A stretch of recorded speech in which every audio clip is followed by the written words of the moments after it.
Hi, and welcome to Viewpoint. I'm Ron Potasiak, and tonight I'd like to welcome a very special co-host who's joined us, Jennifer Gordon, who is normally the co-host of Daytime. You got it. And it's fantastic to have you on the program to help me out tonight. So, Jennifer, they say, there's a famous saying, they say that if you don't know history, you don't know anything. In fact, you're probably a leaf that doesn't even know it is on a tree. So tonight we're going to be focusing on a little bit of local history in the Barrie-Simcoe County area. I love it because this actually is really something close to my heart. I grew up in a home which is now a designated heritage home in Mississauga, right at the corner of Dixie and Derry. So if you know the Toronto Pearson Airport. Yeah, so it was a horse farm, 20 acres, and it's now this old farmhouse that is sort of in the middle of the urban jungle.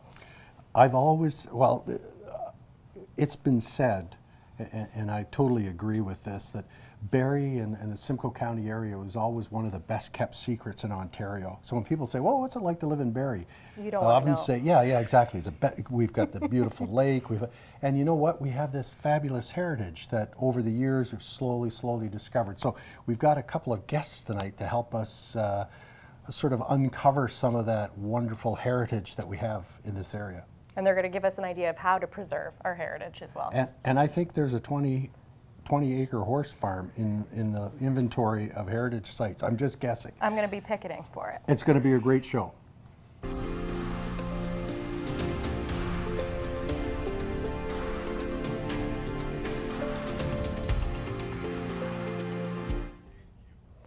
And here to help us tonight discover the history of this wonderful community that we live in, I'd like to introduce Roger Johnson, who is a member of the Innisfil Heritage Committee, and also Jennifer Gordon, who is our daytime host, co-host, and graciously came here with us tonight to be with us.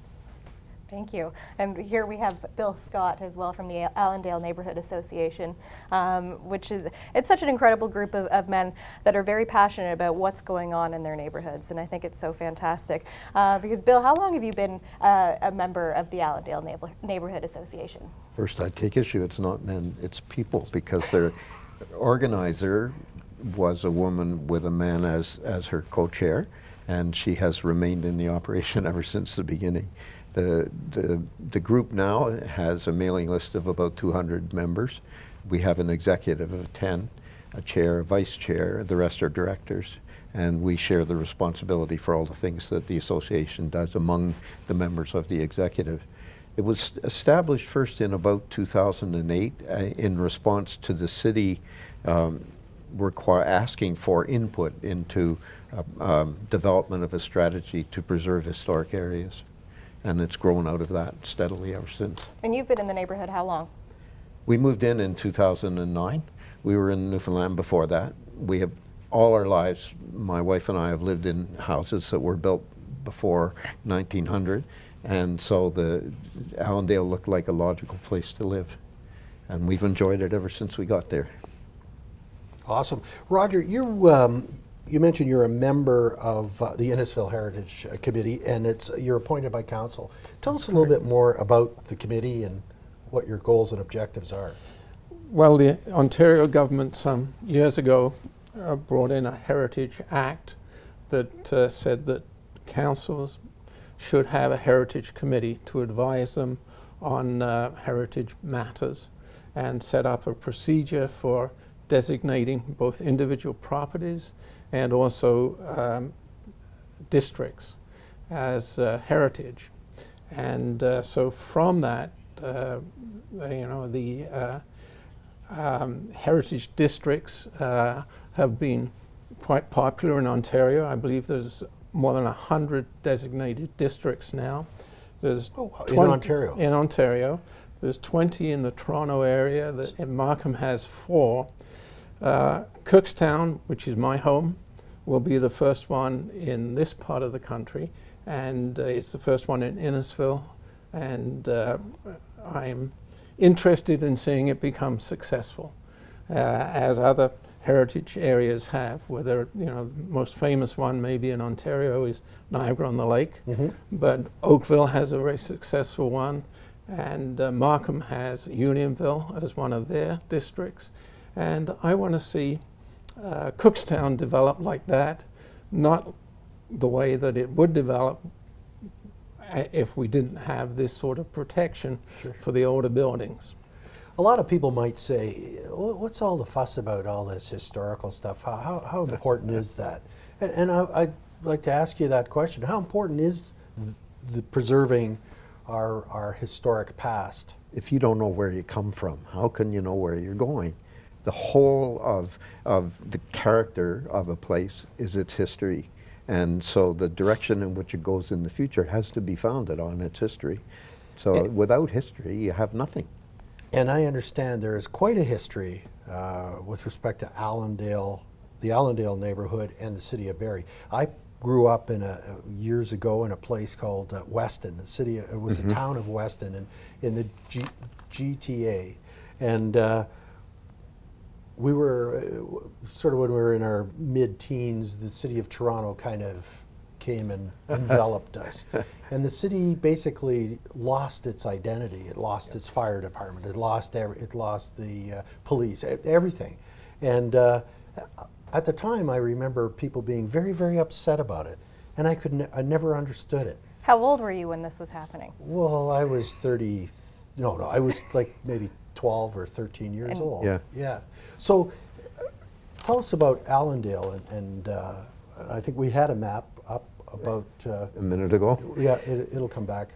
Allendale was established as the railhead for the railway from Toronto, and that was in the middle 1800s. Barrie was in existence before that because it was the base of the 9-mile portage that was used to bring supplies from Ontario through to Georgian Bay without getting near the border. So Barrie was there as a village. Allendale was established as a village. At the beginning, I think Allendale developed more rapidly than Barrie because it became the section center for all of the rail development in southern Ontario. And so it grew quite strongly then. What are we looking at here? The well, that's an air photograph taken in 1946 of the what is now the Allendale area. All the fields that are in the bottom of that photograph are now built up and away beyond that. But you would have to look, there's the modern picture of roughly the same area. Wow. And of course it extends away south of that now. And we've lost some things. In the first picture, you can see that the GTR roundhouse was still there. Oh. And it's gone now, I guess, but it certainly got torn down. There is a little bit of it left. Some of the bays that were used to service the engines within the roundhouse are still there in foundation. There are tracks that lead into some of them. The pit where they used to take the wheels off to retire them is still there. Oh, is that right? But it's going to go. Yeah. It's going to go because under the Barrie strategic plan, that's not going to be there anymore. They're going to have a little plaza which is going to evoke the memory of the roundhouse. Unless people like the Allendale Neighborhood Association stand up for We're working for on it. something We're that working they on it, believe but in. that one is very difficult because as it stands, if you don't know what's there, you'd have trouble recognizing it. It could be developed as a site of some interest with some storyboards and a little work to clear up the weeds that are over the pits. But I don't think that's likely going to happen at this we point. have Burton Avenue here. It's Yes. circa 1896? Yes, and I live across the street there in a house that was built 3 years later.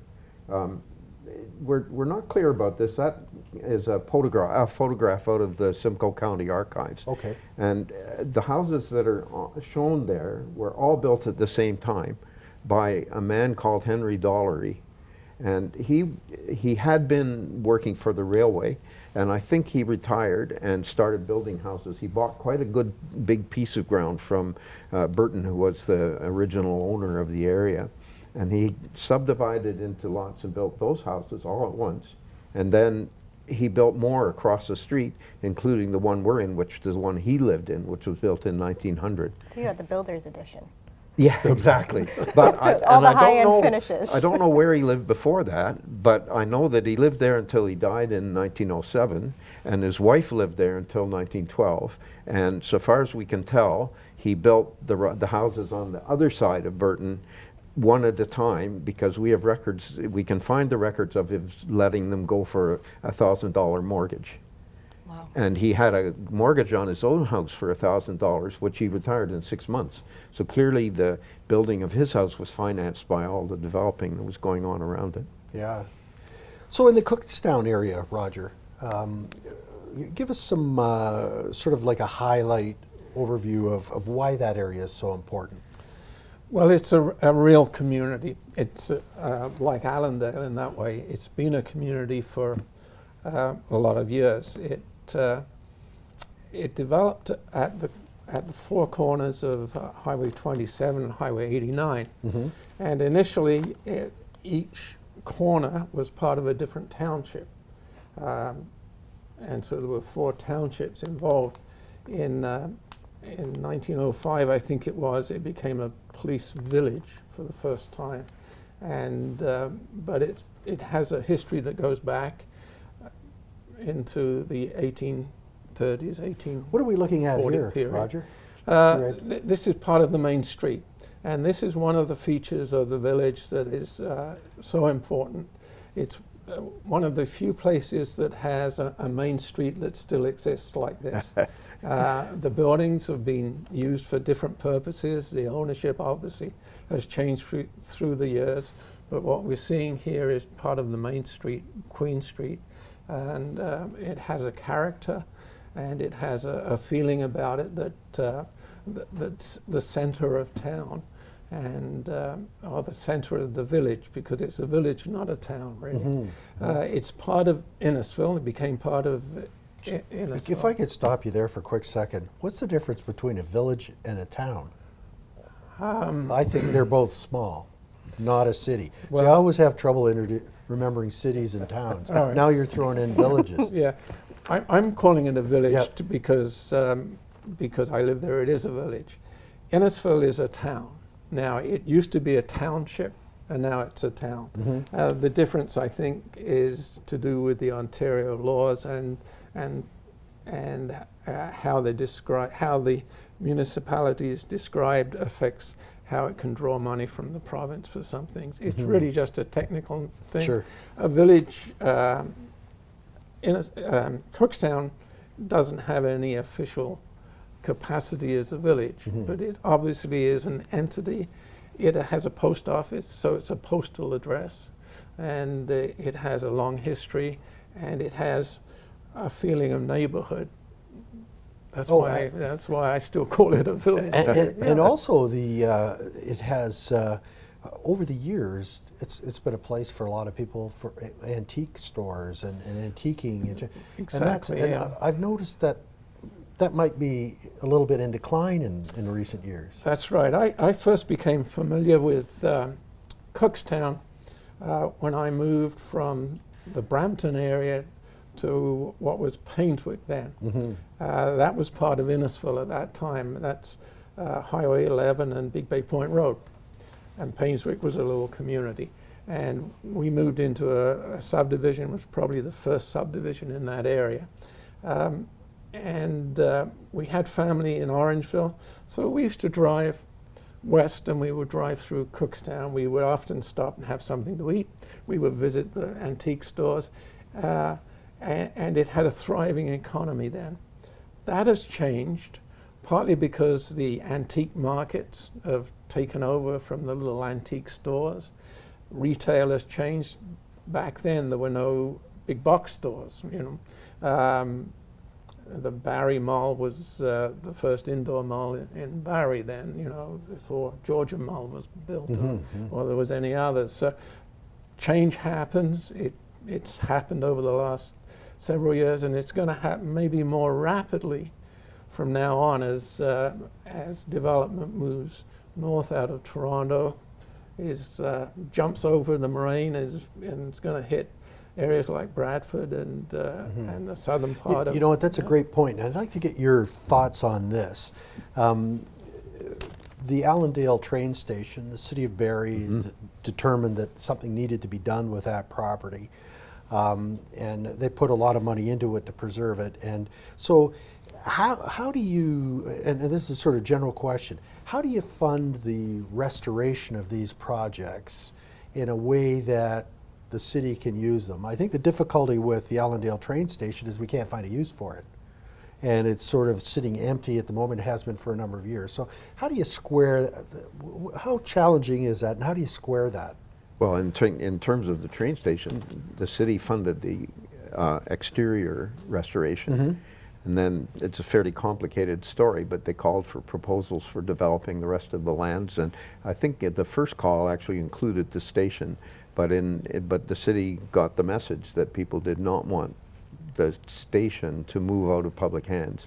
So the city then opted to restore the exterior because it was in such bad disrepair that we were going to lose it. Yep. The city's now in the process of modifying the interior, and at the same time they have identified possible users. They're looking for a restaurant operation to go in the end of it that has a circular half circle set of windows looking down the track. They're looking at a sort of public space in the middle building and offices in the north one. It's been very difficult because the city can't make a private developer do anything. They can only set the framework and encourage developers. We're all hoping that eventually all of the vacant land around the station will be developed privately, and that it will be the springboard for a great amount of development in that whole area. So do you agree with that, Roger? Is that sort of, you're hoping that somebody will buy these buildings? And No, not necessarily. The Barrie situation is a little bit unique to Barrie, but Cookstown. In Cookstown has a very old building that's owned by the town of Innisfil, that was built in the 1800s as a temperance hall by a temperance society. Is that where the theater is? That is now leased and is to the South Simcoe Theatre. What an awesome, have you been there? I haven't. That's an awesome place, yes, really. Yeah. We held a seminar there on last Saturday talking about the Heritage District, the benefit it could be to the people who live in Cookstown, and how they could benefit from some of the programs that are attached to it.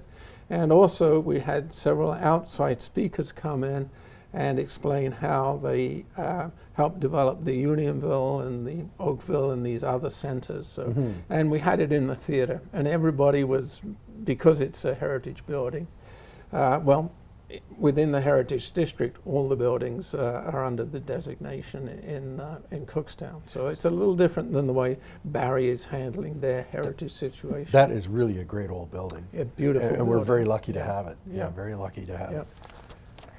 What I love is that when I was growing up, a Sunday drive into these charming old neighborhoods was the best. And the idea that they might not be around, it just kind of astonishes me that people are so willing to sort of pass off their heritage and they don't want to see it anymore. Well, there are tremendous forces that are economic forces that are causing that, and it's important to understand a local council, whether it's a city or a town, the councillors are under a lot of pressure to do things for their constituents, to build things, to give grants, to repair the roads and the pavements and build a park. So they're under stress all the time because everybody's asking them to do things. So when somebody comes and says, you've got a farmer's field as part of the municipality, or there's some old buildings downtown, then they're not creating much in the way of taxes for you. I've got a plan and I can increase the contribution those make to the town coffers by 100%, 1,000%. The council is going to listen, and they do. And the developers that will get the zoning changed are very smart at doing it. They've been doing it very effectively. They hire good lawyers, architects, public relations people, and they are very good at getting what they want. They obviously mostly don't actually do the development. They then sell it. Once they get the zoning changed, the value of the land goes up tremendously, and then they get other people, other builders, to actually do the development. and that goes on and will go on. So Things will change, right? But Roger and Bill, what things are in place to protect some of these sites that have history if that happens? So do you have any sort of clout now if all of a sudden somebody buys this theater and decides we're going to put a... Well, the theatre is condo? actually owned by the town. Okay, but that's a and bad and example. because we have it as part of a heritage district, none of the buildings in the heritage district can be demolished without special permission. It would have to be a special permission granted, and the heritage committee in the town would first review it and make a recommendation to council. The council would have the final say, but it's unlikely that it would be demolished. Whereas if without that, in most jurisdictions, if somebody applies for a demolition permit, there's nothing, the town has to grant that Within unless 2 there's some weeks. laws to Is say that that a they fact? can't Within do 2 that. weeks. Yep. They have to do it. Yep. That's the way the Ontario laws are set up. And that's why that happens. But further to your point about developers buying land and the city tries to do something, they just go to the Ontario Municipal Board and get their zoning anyway. Well, in This most is cases they happening win. now Yeah. in Barrie. Yeah. You know, Barrie annexed some land to the south, and they developed a very explicit plan to control the way in which development takes place in that. And there's some very forward-looking things in that plan. They're in conflict with the Simcoe County School Board over a school to be built down there, which for which guidelines were established clearly several years ago, and the school board opted to do a design that was not in conformity with those guidelines. The county and the city are facing off right now, and I gather so far there's no way to resolve it because the school board is not moving, and the city, I think in my opinion rightly, is not moving either. So it will end up with the OMB again, and we'll have to see what happens. That's 2 government agencies. Well, or yes, government yeah, sort of... elected bodies Yeah. anyway, yes. And it is unfortunate that because that's the very first time the policy for the new annexed area is being tested at all, and it's because somebody wants to change it. There is a thing in place. It's called the Places to Grow Act that the Ontario government enacted in Very familiar with it. 2006, Yep. I think it was. Yep. And one of the things it said is you can't expand your boundaries until you've doubled your downtown density. And they, in fact, for every municipality, the Ontario government drew a line and said, here's the area within which you have to double the density, not just population, but jobs, before you can start expanding out. And this is, I'm in sympathy with it because I don't like urban sprawl, especially since more and more what's going is farmland that we need. And so it's important to control that expansion. But it puts a lot of pressure on the historic areas, which fortuitously in Barrie are all within what they call the intensification zone. Well, I'm just thinking of that, and I'm thinking of Roger, and I'm thinking, well, how are you going to double the intensity of your downtown street in Innisfil? Well, Like- Cookstown isn't part of that. In Innisfil, the Alcona Or area Cookstown. is designated as that. But anyway, in the Heritage District, the facade and the streetscape is protected, but you can still develop the property. What goes on inside and behind the facade can be, as long as it fits in and doesn't interfere with the character. And so in Unionville and other areas like that, you've got townhouse developments, and you can have development, but you can't have it in the areas where it would overshadow or interfere with the atmosphere, if you like. So there's a couple, No, and these are that's a pub, isn't it? No. Yeah, yes, the pub. it is. It's the pub on the right. Excuse me. You're I've got my eye on the Better pub. eye question than I do, But yeah. I want to know how how likely are business owners to come and take over a heritage building and really like the exterior and even maybe want to keep the interior as well, almost? Well, yes, some people do. Some do, some don't. And some do, some don't. But the exterior has to be kept. Now you can do development inside, and you can change it inside without changing the atmosphere and the streetscape. The other thing the Heritage District does is put some responsibility on the town to for the streetscapes, for the trees, for the public spaces and the public buildings, and so it gets treated differently than other parts of the municipality.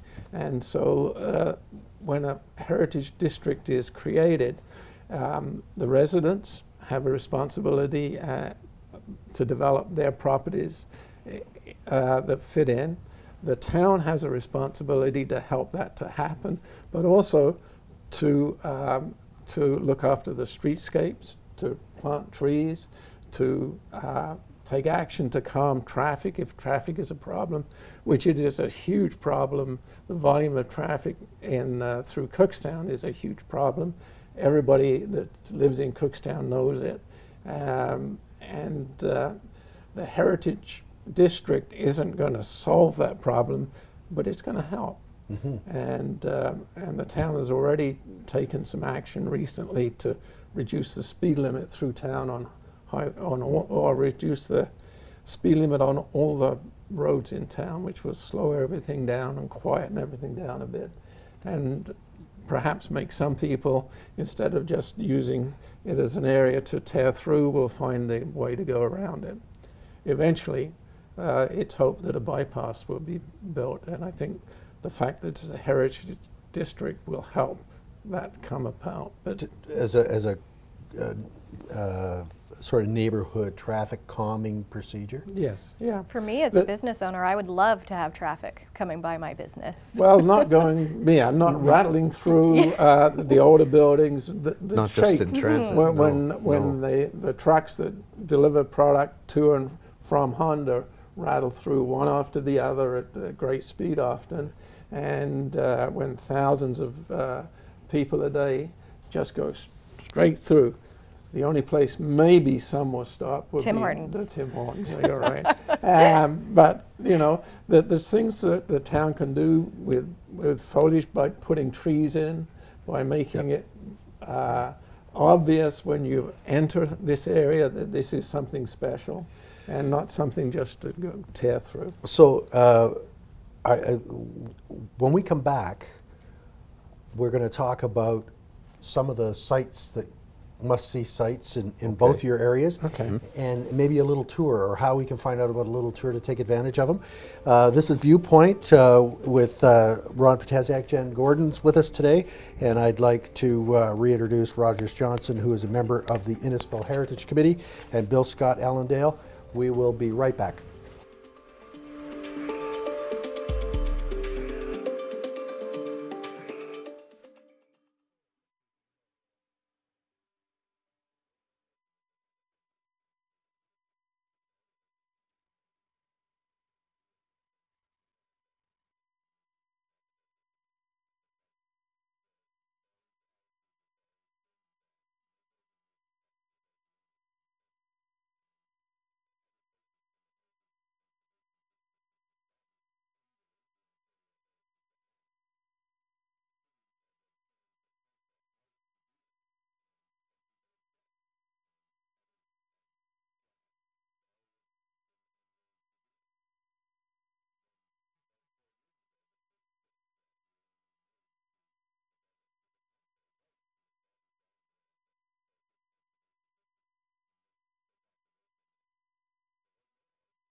Hi, welcome back to Viewpoint. And today we welcome Jen Gordon with us as our special co-host, and a couple of gentlemen who know all about the history around Barrie. And I'd like to welcome Bill Scott, who is the chair of the Allendale Neighborhood Association, and Roger Johnson, who is a member of the Innisfil Heritage Committee. Thanks again for joining us. So we talked all about the importance of maintaining and discovering our history and trying to preserve it. Let's talk about what are we preserving and how we can enjoy it, and what should be we looking for. Let's start. Well, let's start with Bill this time. Okay. Well, to start with, Barrie has two committees that are involved in heritage. One is called Heritage Barrie. Mm-hmm. It's appointed by the city, and its function is to preserve historic buildings. Heritage Barrie has developed a series of walking tours which identify the remaining old houses. Oh, great. So and so you can actually, there are so many old houses still, fortunately, that more than one tour is involved. Do you know that house? Yes, that's in Allendale, and that is quite an old house, although it has been renovated. You can see even that there's a skylight. People don't know roof. that we have a castle here in Barrie. At Lounge Castle, yes. Yes, I have no picture, I'm afraid. No, that's Yes. okay, but and that's really- a secret that's kept. Yeah. But these ones are all in Allendale, right? Yes, because they were actually pictures we took at one point when we were trying to argue with the city about the character. And one of them, in fact, is actually my house. I'll have to watch and see if it comes up. But these are vulnerable houses because there is no protection now. Now, the ANA has been working with the city over the last 3 years to develop a set of tools to give some protection, because when we first proposed the Heritage Conservation District, Council was unwilling to consider that initially. So where we stand is we've had 3 public meetings to look at proposals to protect at least some of the older parts of Allendale. We have a final public meeting coming up on the 22nd of February, which will be in front of Council, the General Committee of Council. And at that point, the final presentations will be made, and with luck, then Council will accept the proposal to amend the official plan and to provide some bylaws and zoning changes for protection. But it won't be anywhere near as much protection as a heritage conservation area would be. And that's why I'm a little jealous when I hear of Cookstown, because there is much more protection. But what we will have is provision that changes that occur will have to be consistent with the character of the area, and any proposal will have to be looked at in the relationship it has to the other parts of the area. Yes, that's one of the churches out at Essa Road and Burton Avenue in what was then the center of Allendale. Now, Bill, Now, it's interesting how you say you're jealous of Roger and some of the things that that Cookstown has. But Roger, you're jealous that Allendale sort of has council that is supporting them and working on their team. Well, yes. It goes both Yes, ways. no, Right? I wouldn't Not want to be. calling I anybody wouldn't want to out. be working with the Barrie Council. I think Barrie Council made a huge mistake some years ago, and acted against the provincial laws under which they're supposed to operate, and because the Ontario Act specifically says the owner's permission is not required and shouldn't, in fact, in a lot of cases, be expected. One reason the need for the act was that you can't rely on the owners. Some owners will, some owners won't. And economics plays a factor, and everybody has a price. But it's the law that the historic properties should be designated, whether the owner wants that or not, and the greater good of the community trumps the owner's property rights, which are restricted anyway. People think property rights are sacred in some way, but there's all kinds of things that affect property rights, and owners don't have the right to do whatever they want with their property in many, many ways. And this is just Starting to get the part of idea. that. Yeah. Yeah. Well, certainly in Barrie, we had lots of examples of property owners doing things that were not appropriate for the neighborhood, and yet we go to the building inspectors and say, look at this, and they say, if it meets the code and it complies with the zoning, we can't do anything. It's an answer we've had all the time. It's why it's so urgent to at least get this first set of protections in.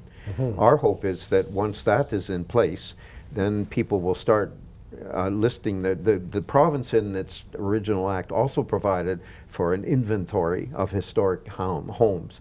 And when Heritage Barrie, the Barrie Committee, established that inventory, it had nothing on it for a number of years.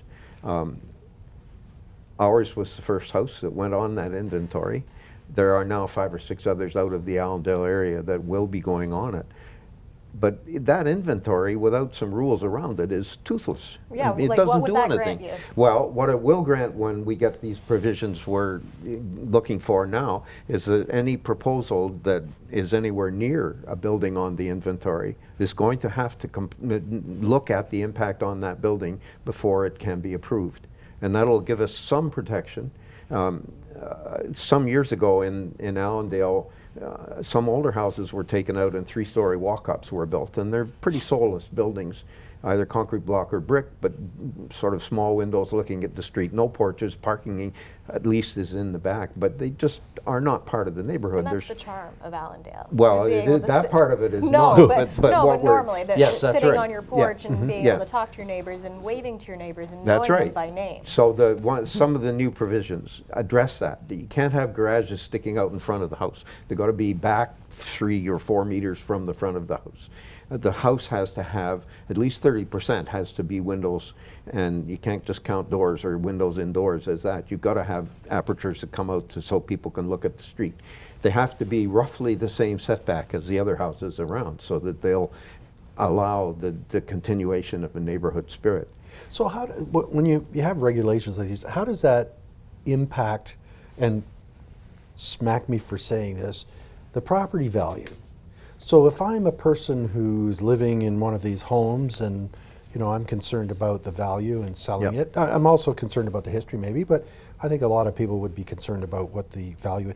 How would these proposals impact property value? They do you raise the think? property values, by and large. People want to live in preserved historic areas. And maybe not everybody does, but lots do, and they're willing to pay a premium for that. This is, as I say, we've lived in other places. We lived last in St. John's, Newfoundland, in a house that was built in 1875. And that was a very valuable house because of its age and its history. And with that comes the mature trees that I think Oh, everybody yes, wants. yes. You Just ta- makes the neighborhood. You talk about curb Yeah. appeal, Yeah. right? It And- does, yeah. If I could add to that, Sure. there was a study done by the University of Waterloo of heritage districts in Ontario, and they found that the property values went up rather than down. And so the idea that the property values are going to go down is a misconception. It does put some restriction on the property owner's rights. That's absolutely true. But it's for the greater good of the community. And in Cookstown, along with the Heritage Conservation District, in the same bylaw, the town of Innisfil passed the Community Improvement Plan, which actually provides some funding. It's fairly modest at this point, but funding that will help the owners of the building do some repairs to it. It will help the commercial buildings put up new signs that fit in with the heritage nature, and it will pay 50% of a lot of these different programs. Sign me up for that. that's I have an Yes, older barn that it's- needs help. Well, And there's going to be more. The successful heritage districts throughout Ontario do provide. The town provides support for the homeowners, and whether it's a reduction in their taxes or actually a grant to do some things. There's various programs, and Innisfil is going to be looking at more programs. So the Innisfil Town Council will be doing some extra things. They've already made the community improvement plan to go along with the district in Cookstown, and they're going to be looking at other things that they can do to encourage the property owner. and to help the property owners make this a successful heritage.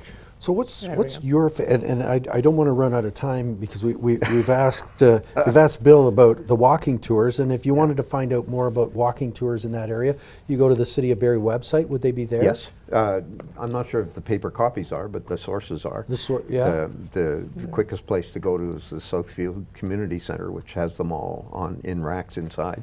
Oh, really? And it's an interesting building in its own right. So even though it's across the tracks, that's still Allendale? Oh yeah, well between Allendale goes to the waterfront on the south side.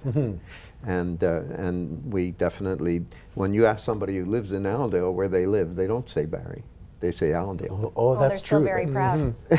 And you also, and furthermore, in a lot of Barrie, there's still an attitude that Allendale is the other side of the tracks.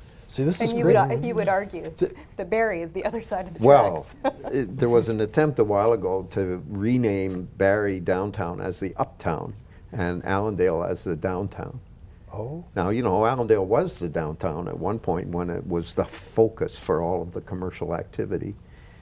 So in that sense, it would be fine. But I think the people who live in Barrie downtown objected to being called uptown. well, and it's great to see that Allendale has such a rich history, and we're starting to learn about it instead of just knowing Allendale for the tornado that went through many years ago and ripped up a bunch of houses and hurt a lot of people. But I wanted to ask both of you, but we'll go to Roger. What's your most favorite heritage site in your area? I saw on the website, and again, if I wanted to take a tour and see some of these great places, I saw some homes, some stone houses, like they're fantastic.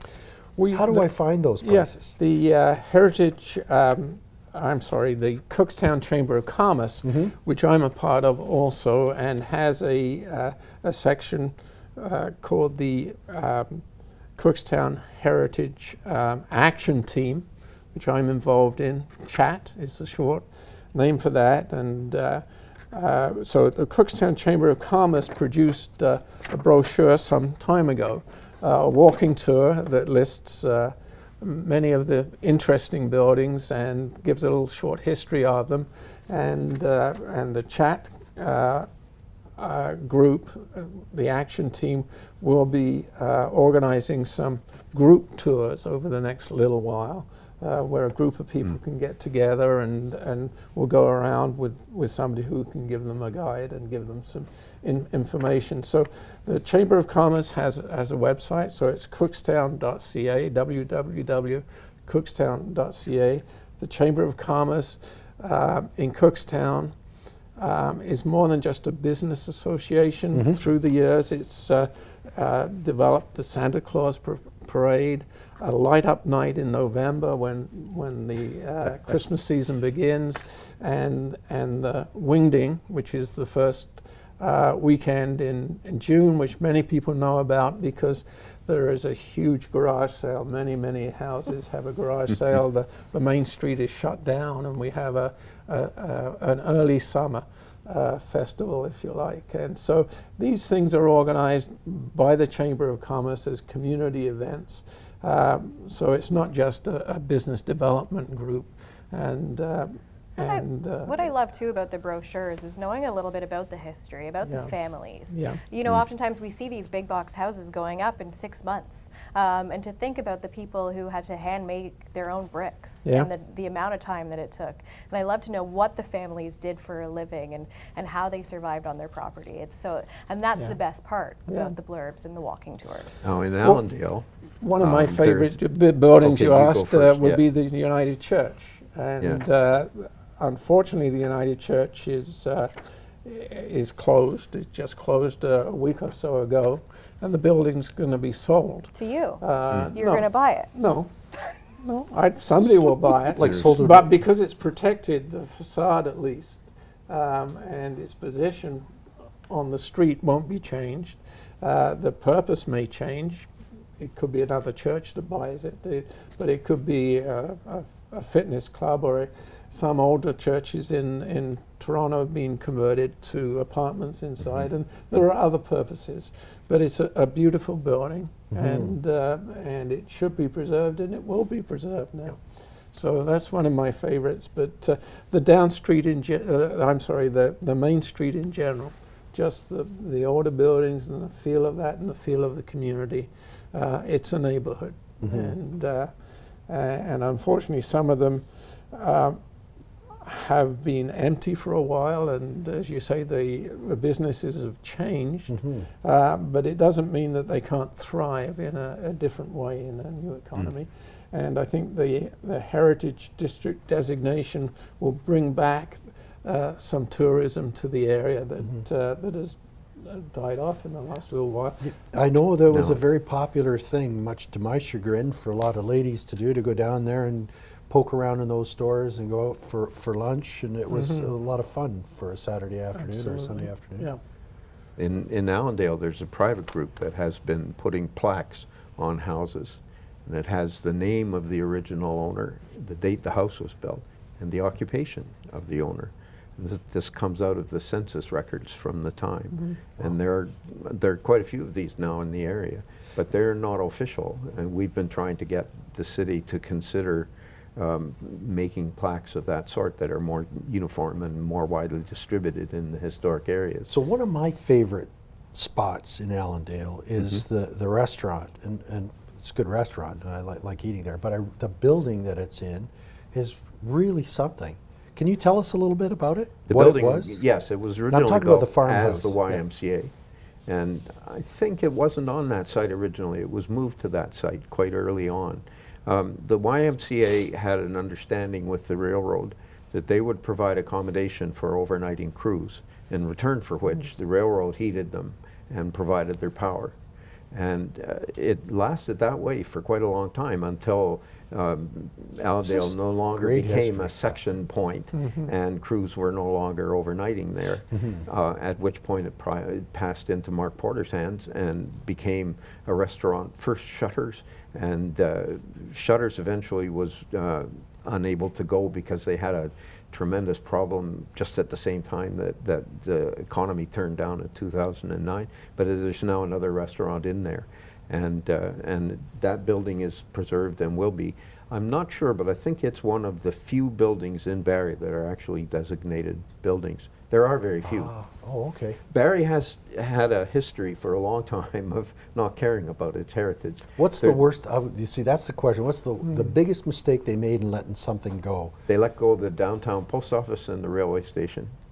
And both of those were historic structures that could have been preserved and incorporated into some other kind of structure. A very interesting There's a wonderful book by Sue Murdoch called Beautiful Barrie, and she has a range of pictures of old buildings in the downtown.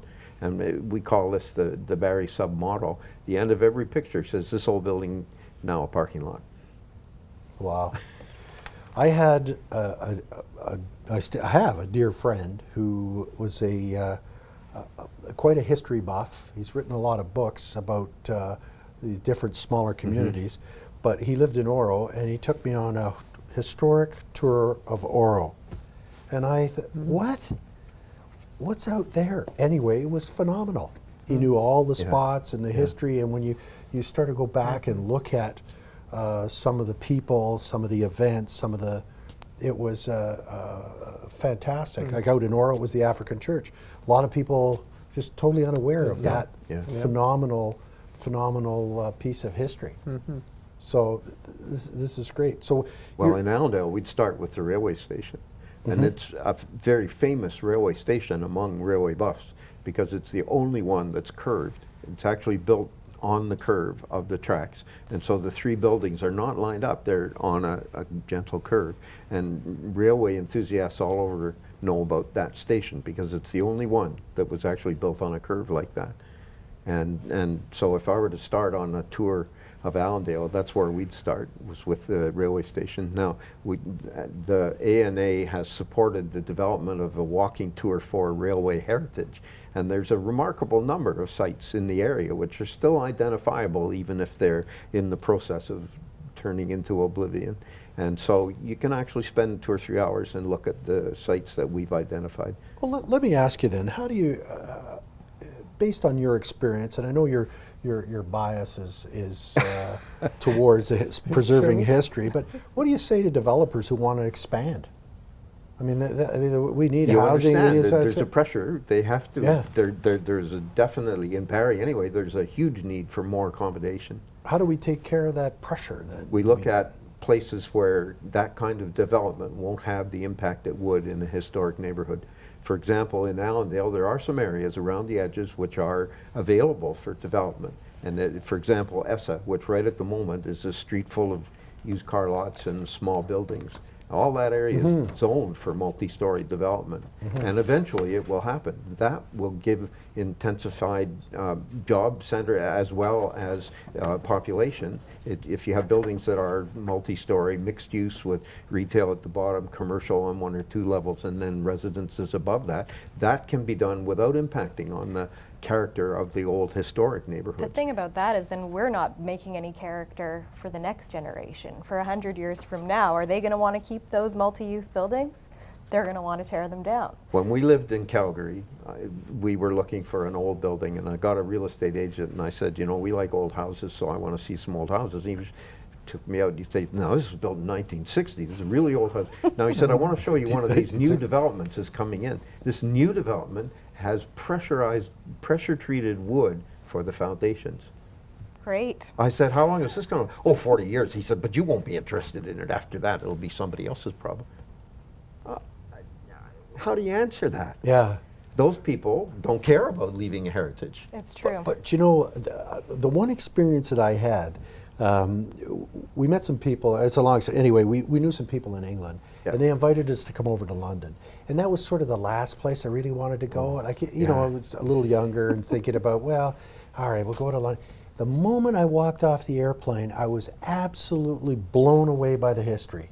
I could not get over, what do you mean this building was built in 1200? What is that? That makes it like, how is that possible? Because we here don't have that kind of heritage that they do there.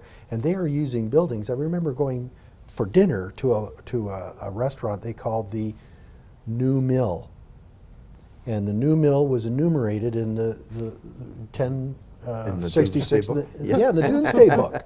And I said, why is it called the New Mill? We have one in Toronto called the Old Mill, and it was built in 1932 or something. Yeah. But you know what I mean, as far as the historical significance of some of these things. Yeah. In Innisfil, your problem is your community is so. You have a number of centers. Well, yeah. So right now you focused on the Cookstown area, but you Right. have other heritage. There potentially could be other. Cookstown is the first, and my ambition is to help make that a successful. But there are other, areas that could be designated. There are certainly other properties that are in danger if they're not designated, especially in the areas around Alcona, where a lot of the growth is going to happen and is spreading out from there to Lefroy. Lefroy has a long history. Belleurt has a lot of interesting history to it as a producer of ice for the markets before air conditioning came in. Yeah, I know. And there's a lot of interesting little neighborhoods that need to be cherished and helped develop. And some of them maybe could benefit from this type of designation. Right now, my main interest, to be honest, is making sure that Cookstown is a success and does a good thing, and then I think other areas around will see that, and whether they're in Innisfil or in Bradford, West Gwillimbury, or in Barrie, I think it will help. If we can have successful heritage community in Let southern those part other of communities look to Cookstown for inspiration. Yeah. Do one thing really well, Yeah. and then the other ones will grow from there. I think so. It's important that we do that. Yeah. Excellent. Jen? you know, talking and listening to these stories, it's so incredible, and it makes me want to get out there more and experience more of what's out there, but only with someone who's got the knowledge, because I want to sort of absorb it all. Yeah, it's a nice old building, but when somebody, I couldn't agree with you more. It's a nice old building, but it would be great to have somebody like you kind of leading the But walking the tour. knowledge is available. The old city records are still there. And so you can find out when the house was built. You can find out who owned it, who sold it, who bought it, what they paid for it, whether they had a mortgage. All that stuff is there. So anybody who cares actually takes the time and does that. I always think of Rosemont and the Globe restaurant Yes. that's there. Yeah. On their placemats, they have a hilarious story about someone starting a fire, and then there's the lady of the house like guarding the well so that so everyone else's place burnt down, but hers was still left standing. And I think stories like that are so fantastic. And who would really know that story unless it was shared? Yeah. Because that's not going to be in the records. No, well, in fact, in St. John's, Newfoundland, the great big fire of 1892 destroyed the records, too. They took all but 20 houses out of St. John's in one fire that burned for quite a few days. And What year was that? 1892. 1892. And there are photographs of downtown St. John's after that. So you're It's not like going to tell me there were 22 houses in there St. were John's 20 at that time. saved. But 20 saved, yeah, but Yeah, you're not going to tell me there no, were it was a 22 big- houses. It was a big town at that Yeah, time. yeah. And the photograph of the downtown shows all the brick chimneys sticking up out of the ruins everywhere. And the rest of it is just gone. Yeah. And the 20 houses that were saved were a group that were up on what they called the Barrens. The harbor, there's a big bowl around the harbor, and the town was built starting at the bottom and coming up from the harbor. And then there was a road called Military Road, which was a defense road. And then beyond that, some of the more wealthy merchants had built houses. And the wind was, the fire started out in the West End, and it blew right through the downtown, but it never touched these houses up on the Barrens. Wow. So they're the oldest houses in St. John. You know, But there's no record. You don't know how, and Yeah. this has led to a lot of problems because a lot of the property was on 100-year leases to absentee landlords, and those records are gone. So nobody knows how to deal with that now. Yeah. Big problem in St. John's. gentlemen, I can't tell you how much of a pleasure it's been having you on the program talking about the history of Allendale and the history of Cookstown. It was very eye-opening, and I want to thank you so much for taking your time, and thanks for your efforts in doing this. I think it's really, really important. And I want a special thank you to Jennifer Gordon for joining us today. It was a pleasure having you on the program, It's been Jennifer. a great experience for me to Super. absorb all of this. And we'd like to thank you very much for watching Viewpoint. We look forward to seeing you next time. That's good. Very well done, guys.